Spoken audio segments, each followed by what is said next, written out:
हम लोगों ने डिटरमिनेंट पढ़ा पहली वीडियो में हमने पढ़ा कि डिटरमिनेंट क्या होता है। डिटरमिनेंट एक नंबर है जो हमें बताता है कि हमारा सिस्टम यूनिक सॉल्यूशन रखता है या नहीं रखता है। Determinant of order 1, determinant of order 2, determinant of order 3। हम लोग पढ़ने जा रहे हैं प्रॉपर्टीज ऑफ डिटरमिनेंट की प्रॉपर्टीज। अगर हमारे पास ये जो प्रॉपर्टीज हैं ये अगर हमें कंसेप्चुअली क्लियर है तो डिटरमिनेंट बहुत आसान होती है हमारा। सबसे पहली प्रॉपर्टी, अगर हमारा कोई डिटरमिनेंट दिया है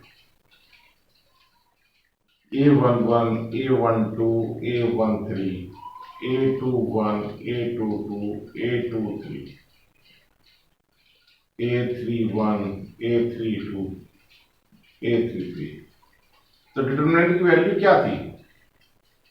जो रो लोगे उसी के कॉरस्पॉन्डिंग उसके कोफैक्टर्स की मल्टीप्लाई का सम, या कोई कॉलम लोगे, जो कॉलम लोगे उसी की कॉलम की कोफैक्टर्स की मल्टीप्लाई का सम ही डिटरमिनेंट की वैल्यू होती है।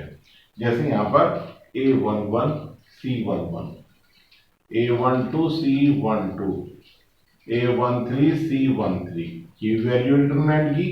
डिटरमिनेंट ऑफ ए अगर मैं ऐसे कहूं A11 C11, A21 तो C21 होना चाहिए, A31 तो C31 होना चाहिए।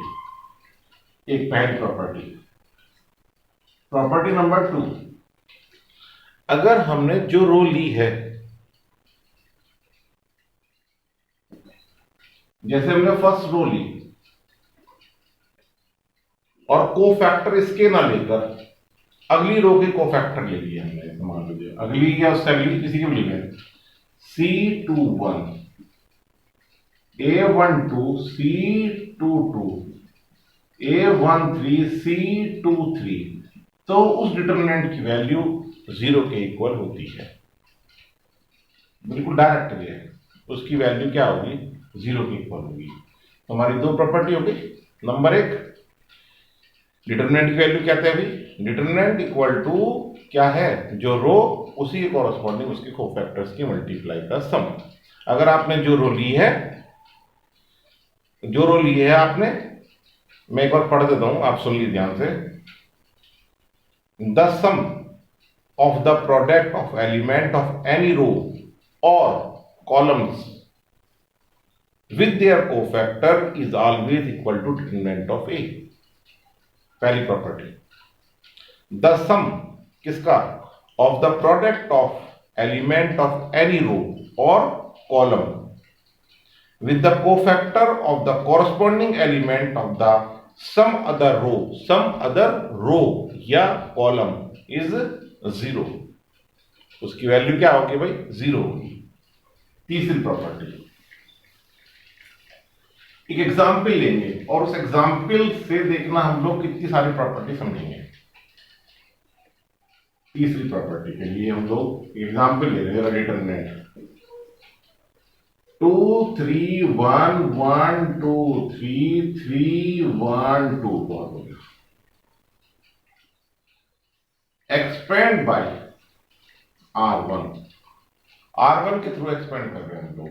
R1 2 प्लस का आएगा, ये रो ये कॉलम छोड़ देंगे, 2 2 जा 4 -3, माइनस का आएगा 3, ये कॉलम ये रो छोड़ देंगे, यहां कितना आएगा? 2 -9, ये कॉलम ये रो छोड़ देंगे, 1 -6, 2 1 आ गया, 3 माइनस के 7 आ गए,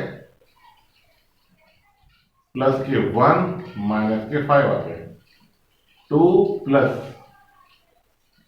21 आ गए, माइनस के 5, ये 23 हो गया हमारा। 23 में से हमारा 5 चला गया तो 18 आ गया। क्लियर? प्रॉपर्टी नंबर 3,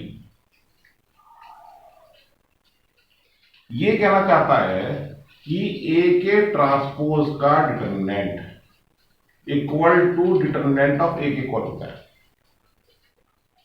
ए के ट्रांसपोज का डिटरमिनेंट इक्वल टू ए के डिटरमिनेंट के इक्वल होता है।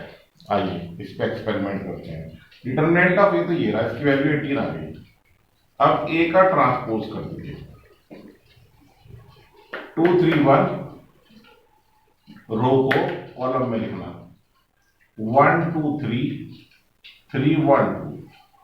अब इसे एक्सपेंड करते हैं, R1 के थ्रू एक्सपेंड कर देते हैं, R1 के थ्रू 2, ये रो ये कॉलम छोड़ दिया, 4 - 3 माइनस के 1, इसे छोड़ देंगे 6 - 1 प्लस के 3, 9 - 2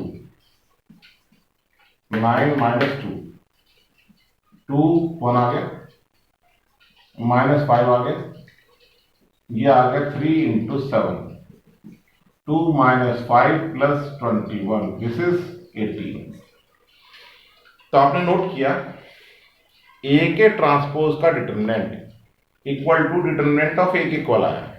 3 प्रॉपर्टी हो गई। नंबर 1, ए के डिटरमिनेंट की वैल्यू जो रो ली है उसी कॉरस्पॉन्डिंग उसी कोफैक्टर्स की मल्टीप्लाई का सम। दूसरी, जो रो ली है उसके अगर दूसरी रो के कॉरस्पॉन्डिंग कोफैक्टर्स के मल्टीप्लाई का सम कर दें तो डिटरमिनेंट की वैल्यू 0 आएगी। तीसरी बात, ए के ट्रांसपोज का determinant equal to determinant of A होगा। 3 बात कहते हैं। चौथी बात सुनिए, 4th पॉइंट, अगर किसी डिटरमिनेंट की 3 प्रॉपर्टी बहुत छोटी छोटी सुने कि कोई रो या किसी कॉलम के सारे एलिमेंट 0 हो तो उस डिटरमिनेंट की वैल्यू 0 आएगी। अगर हम इसके थ्रू एक्सपेंड करें तो 0 और ये जो भी आएगा 0, सारी वैल्यू क्या हो जाएगी, 0 हो जाएगी। 5वां पॉइंट, कोई डिटरमिनेंट की 2 रो 2 कॉलम एक जैसी हो, आइडेंटिकल हो, जैसे यहां पर 1 2 3 लिखा है, 1 2 3 लिखा है, 4 2 1 लिखा है, तो इसे एक्सपेंड करें तो इसकी वैल्यू 0 आएगी। देखो करके एक्सपेंड, 1 2 -6 माइनस के 2, ये छोड़ देंगे कितना आएगा, 1 -12 प्लस 3 2 -8 माइनस के 4 माइनस प्लस हो जाएगा 11 22 आ जाएगा, ठीक है जी, और प्लस के 3 इंटू -6 -4 प्लस के 22 -18, आंसर आ गया 0। आंसर आ गया 0। क्लियर। तो 5 प्रॉपर्टी होगा। फिर रिपीट। नंबर 1, डिटरमिनेंट की वैल्यू जो रो ली है या तो रो या कॉलम ली है उसी के कॉरस्पॉन्डिंग उसके कोफैक्टर्स की मल्टीप्लाई का सम डिटरमिनेंट की वैल्यू कहलाएगी। दूसरी बात, जो रो ली है या कॉलम ली है उससे दूसरी रो या तीसरी रो के कॉरस्पॉन्डिंग कोफैक्टर्स की मल्टीप्लाई का सम करेंगे, डिटरमिनेंट की वैल्यू 0। ए के ट्रांसपोज का determinant equal to determinant of A. किसी रो या किसी कॉलम के सारे एलिमेंट अगर 0 हों तो उस डिटरमिनेंट की वैल्यू 0 होगी। अगर किसी डिटरमिनेंट के कोई 2 रो या कोई 2 कॉलम आइडेंटिकल हो, आइडेंटिकल मतलब सेम हो, तो उसकी वैल्यू 0 होती है। इसके बाद 6वां पॉइंट देखिए, 6ठी प्रॉपर्टी, 6 प्रॉपर्टी 6 है,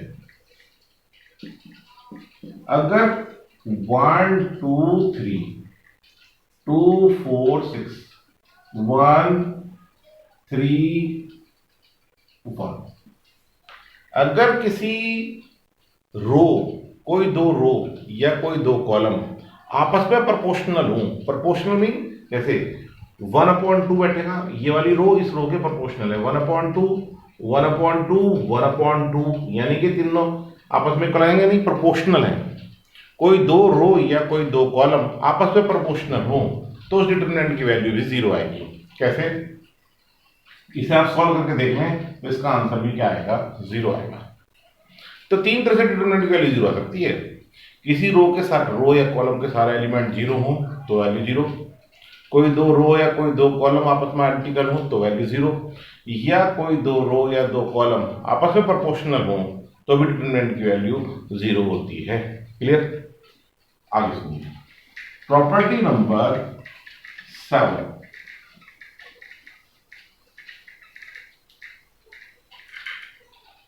प्रॉपर्टी 7 प्रॉपर्टी सुनिए ध्यान से।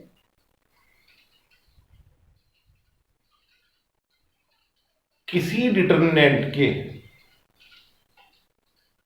किसी रो में अगर किसी कांस्टेंट से मल्टीप्लाई करते हैं तो उस डिटरमिनेंट की वैल्यू भी कांस्टेंट टाइम्स हो जाती है। दोबारा रिपीट करता हूं, किसी रो या किसी कॉलम में किसी कांस्टेंट से मल्टीप्लाई कर दें तो उस डिटरमिनेंट की वैल्यू भी कांस्टेंट टाइम्स हो जाती है। एग्जांपल, अगर इस डिटरमिनेंट में इस रो में मैं 2 से मल्टीप्लाई कर दूं तो इस डिटरमिनेंट की वैल्यू पहले 18 थी, अब आएगी 36। डिटरमिनेंट ऑफ ए, इसमें 2 से मल्टीप्लाई कर दो, 4 6 2 1 2 3 3 1 2 4 4 -3 -6 2 -9 +2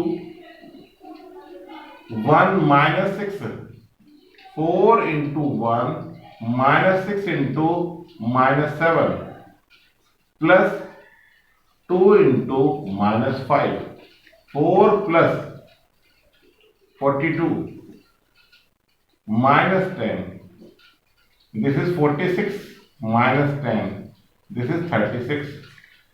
पहले क्या थी 18, अब क्या आ गई 36। क्यों आई? क्योंकि इस डिटरमिनेंट की इस रो में मैंने 2 से मल्टीप्लाई कर दी। ठीक है, इसके ऊपर एक नोट देखें, एक नोट है हमारा बहुत अच्छा नोट, सुनिए इसका ध्यान से।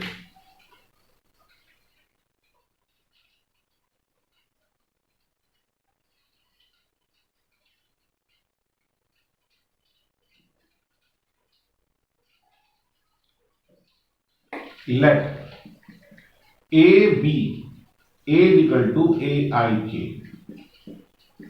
B a square matrix of order n. अगर हमारा कोई स्क्वायर मैट्रिक्स है ऑर्डर एन का, तो के ए का डिटरमिनेंट, ये जो ए है, ए हमारी, ये जो के की मल्टीप्लाई है, जैसे मान लो के ए है तो ये के की मल्टीप्लाई पूरे में होगी, सब में होगी, और बाहर क्या आ जाएगा जैसे सॉल्व करेंगे, के की पावर एन डिटरमिनेंट ऑफ ए। जैसे मैट्रिक्स है, मैट्रिक्स में तो मल्टीप्लाई जो होगी वो सभी एलिमेंट्स में होगी, लेकिन डिटरमिनेंट में नहीं होगी। डिटरमिनेंट में किसी रो या किसी पर्टिकुलर कॉलम में होगी। के ए का मतलब है कि जैसे मान लो एलिमेंट है यहाँ पर भी के की मल्टीप्लाई के, ठीक है। जैसे मान लो सपोज करो यहाँ पर था, इसमें भी 2 से मल्टीप्लाई, इसमें भी 2 से मल्टीप्लाई, इसमें भी 2 से मल्टीप्लाई, तो ये कहता है कितना आता है, यहाँ पर 18 है ना, तो 18 की किससे मल्टीप्लाई होती है 2 की पावर 3 से। ऐसे यहाँ पर क्या होगा, के ए का डिटरमिनेंट के की power N determinant of A के इक्वल होगा। 1 मार्क्स क्वेश्चन बोर्ड में पूछा जाता है कभी कभी, अक्सर तो कभी कभी पूछा जाता है, पहले पूछा जाता है बहुत जल्दी, लेकिन अब जो है थोड़ा पुराना हो गया क्वेश्चन जो है। उसके बाद तो हमारी ये बात तय हुई क्या, कि किसी कांस्टेंट की मल्टीप्लाई किसी रो या किसी कॉलम में करने पर उस डिटरमिनेंट की वैल्यू भी कांस्टेंट टाइम्स हो जाती है। सातवीं प्रॉपर्टी के बाद हम लोग बात करेंगे 8th प्रॉपर्टी।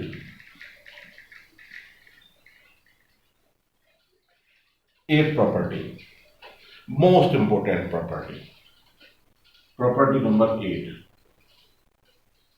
Most important. ध्यान सुनिए, अगर किसी रो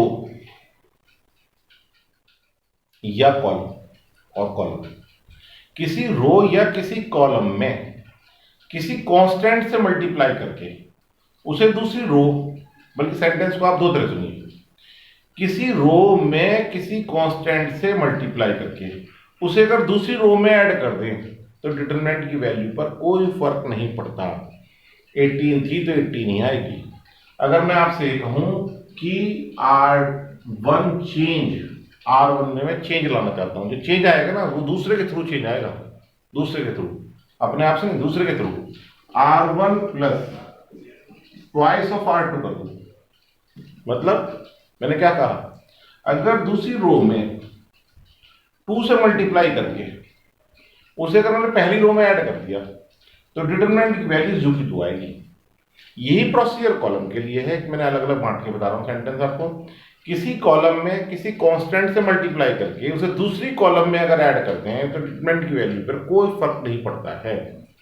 तो मैं कह रहा हूं किसी रो या किसी कॉलम में किसी कांस्टेंट से मल्टीप्लाई करके दूसरी रो या दूसरी कॉलम में ऐड करते हैं तो डिटरमिनेंट की वैल्यू पर कोई फर्क नहीं पड़ता। जैसे फॉर एग्जांपल, इसी एग्जांपल में ले रहे हैं हम लोग, R1 change R1 plus twice of कितना R2। हमने क्या किया, इसमें 2 से मल्टीप्लाई करके इसमें ऐड कर रहे हैं, 2 1 जा 2, तो कितना हो जाएगा यहाँ पर 2 और 2 कितना हो गया 4, 4 2 2 जा 4। इसमें कुछ नहीं होगा, चेंज ला रहे हैं इसमें मल्टीप्लाई करके, 4 और 3 कितना हो गया 7, 6 और 1 कितना हो गया 7, 1 2 3 3 1 2। क्लियर। अब इसे सॉल्व कर लें, डिटरमिनेंट की वैल्यू 18 ही आएगी। 4 माइनस 3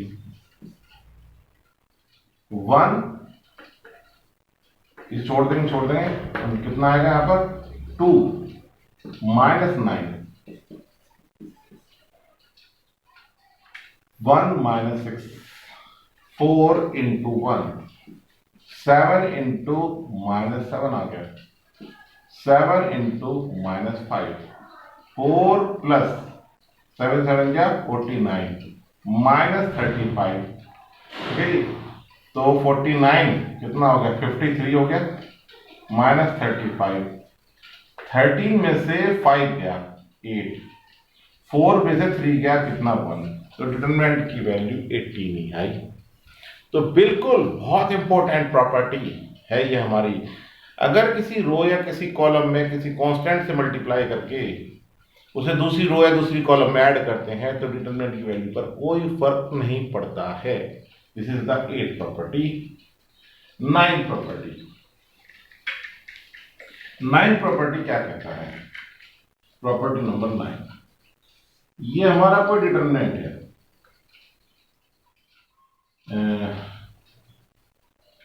हमारा डिटरमिनेंट लिखा है A1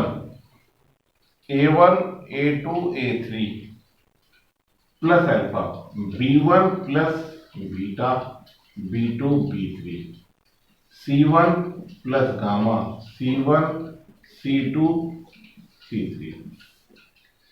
क्या कह रहा हूं मैं आपसे नहीं जान रहे। If any row or column express as the sum of 2 or more terms, then the determinant is expressed as the sum of 2 or more determinants। Hindi में सुनिए बिल्कुल। किसी रो या किसी कॉलम, पहले रो जो कंडीशन रो में है वही कंडीशन कॉलम में।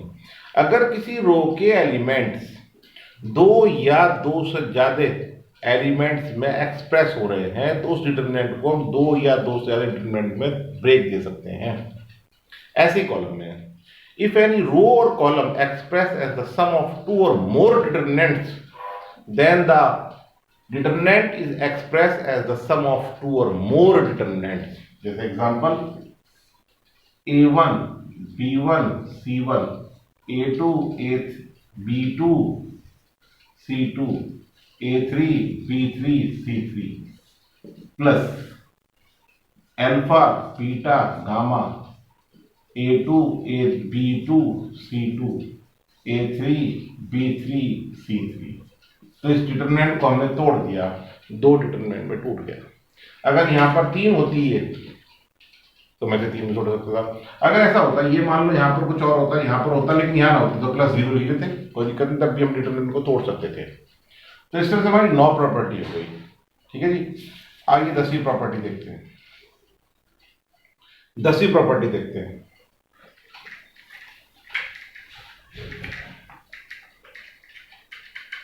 10वीं प्रॉपर्टी क्या कहता है हमारे पास? 10वीं प्रॉपर्टी क्या कहता है? If A and B